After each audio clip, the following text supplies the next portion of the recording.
বিশ্বের রাজনৈতিক ইতিহাসে বিভিন্ন দেশে প্রধানমন্ত্রী হিসেবে দায়িত্ব পালনকারী কিছু নেতার শেষ পরিণতি হয়েছিল মৃত্যুদণ্ড।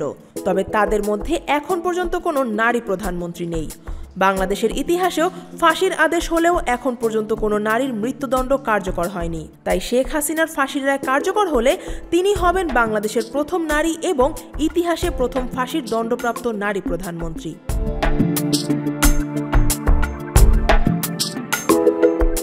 ২৪ জুলাই আগস্টে সংঘটিত গণহত্যার দায়ে মানবতাবিরোধী অপরাধের মামলায় শেখ হাসিনার মৃত্যুদণ্ড কার্যকরের নির্দেশ দিয়েছে আন্তর্জাতিক অপরাধ ট্রাইব্যুনাল। রাষ্ট্রপক্ষ জানিয়েছে, নারী হওয়ায় কোনো ছাড় বা বিশেষ সুবিধা প্রযোজ্য হবে না। ফলে শেখ হাসিনার রায় কার্যকর হলে তা বিশ্ব রাজনীতিতে নজিরবিহীন একটি ঘটনা হিসেবে স্থান পাবে।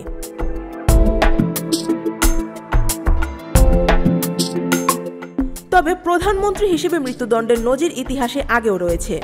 দক্ষিণ এশিয়ার সবচেয়ে আলোচিত উদাহরণ পাকিস্তানের জুলফিকার আলী ভুট্টো। ১৯৭০-এর দশকে দেশটির সবচেয়ে প্রভাবশালী নেতা তিনি।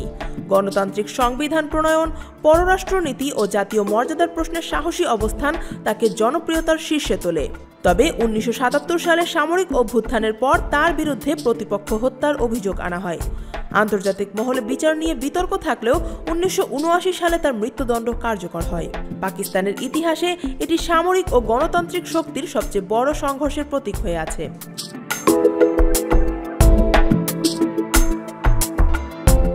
এশিয়ার দ্বিতীয় উদাহরণ জাপানের সাবেক প্রধানমন্ত্রী হিদেকি তোজো। দ্বিতীয় বিশ্বযুদ্ধের আক্রমণাত্মক সামরিক নীতি ও সম্প্রসারণবাদী পরিকল্পনার প্রধান স্থপতি ছিলেন তিনি। পার্ল হারবারে আক্রমণ সহ যুদ্ধকালীন বহু সিদ্ধান্তের দায়ে টোকিও ট্রাইব্যুনাল তাকে ক্লাস এ ওয়ার ক্রিমিনাল হিসেবে চিহ্নিত করে। ১৯৪৮ সালে তাকে ফাঁসি দেওয়া হয়। রাষ্ট্রীয় অপরাধে আন্তর্জাতিক জবাবদিহির এই রায় ছিল যুদ্ধোত্তর বিশ্বে একটি গুরুত্বপূর্ণ মাইলফলক।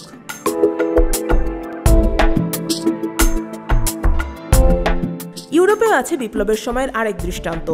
ফরাসি বিপ্লবের সময় লুই অতোয়ান দে সা জুস্ট ছিলেন কার্যত রাষ্ট্র পরিচালনার কেন্দ্রীয় ক্ষমতার অধিকারী।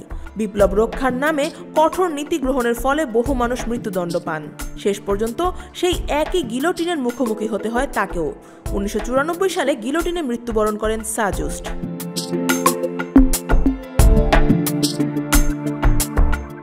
বিশ্ব রাজনীতির এসব অধ্যায় স্পষ্ট করে, প্রধানমন্ত্রী পদে থাকা মানেই সীমাহীন ক্ষমতা নয়। রাষ্ট্রীয় সিদ্ধান্ত, মানবাধিকার লঙ্ঘন বা জননিরাপত্তার বিরুদ্ধে সংঘটিত অপরাধের দায়ে শেষ পর্যন্ত আইনের কাঠগড়াতেই দাঁড়াতে হয়। ক্ষমতার শীর্ষে থাকা ব্যক্তিরাও বিচারের বাইরে নন, এই বার্তাই ইতিহাস বহুবার তুলে ধরেছে। আফিয়া আক্তার, ঢাকা ওয়াচ।